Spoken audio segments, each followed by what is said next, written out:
টি-20 বিশ্বকাপে অংশ নিচ্ছে না বাংলাদেশ, ফলে দেশের ক্রিকেটে এখন একটা দীর্ঘ বিরতি। 1.5 মাসের এই ফাঁকা সময়ে ক্রিকেটারদের মাঠে রাখতে উদ্যোগ নিচ্ছে বিসিবি। নির্বাচনের পরই শুরু হতে যাচ্ছে বিসিএল ওয়ানডে টুর্নামেন্ট। ছুটি কাটাতে দেশে ফিরে যাচ্ছেন head coach Phil Simmons. Coaching স্টাফের বাকি সদস্যরাও বাংলাদেশে আসবেন জাতীয় নির্বাচনের পর। ফেব্রুয়ারি মার্চে যখন বিশ্বমঞ্চে টি-20 উন্মাদনা চলবে, বাংলাদেশ ক্রিকেটে তখন অখণ্ড অবসর।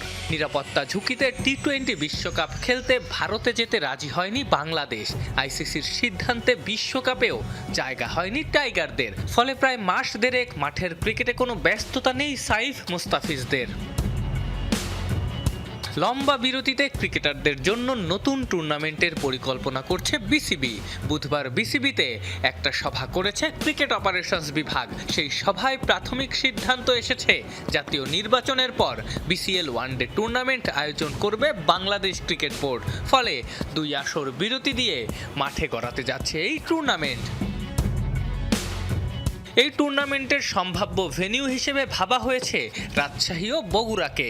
এনসিএল টি-20তেও এই 2টা ভেন্যুকে বাছাই করা হয়েছিল, যদিও বৃষ্টির কারণে সেখানে খেলা হয়নি।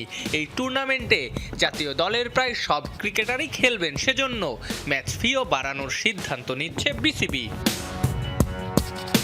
আপাতত ক্রিকেট বোর্ডের ভাবনায় ওয়ানডে এবং টেস্ট ক্রিকেট। মার্চের মাঝামাঝিতে 3টা ওয়ানডে খেলতে বাংলাদেশে আসবে পাকিস্তান। সেই সিরিজের প্রস্তুতির অংশ হিসেবে ক্রিকেটারদের ওয়ানডে মেজাজে রাখতেই এই টুর্নামেন্টের আয়োজন। বিসিবির টুর্নামেন্ট কমিটির পাশাপাশি এই আয়োজনের সঙ্গে যুক্ত থাকবে ক্রিকেট অপারেশনস বিভাগও। টুর্নামেন্ট কমিটি বিসিএল লঙ্গার ভার্সনও আয়োজনের পরিকল্পনা করেছিল। পরিকল্পনা ছিল আন্ডার-23 বিসিএলেরও। বিসিএল ওয়ানডে মাঠে গড়ালে উভয় টুর্নামেন্ট নিয়েও নতুন করে ভাবতে হবে টুর্নামেন্ট কমিটিকে।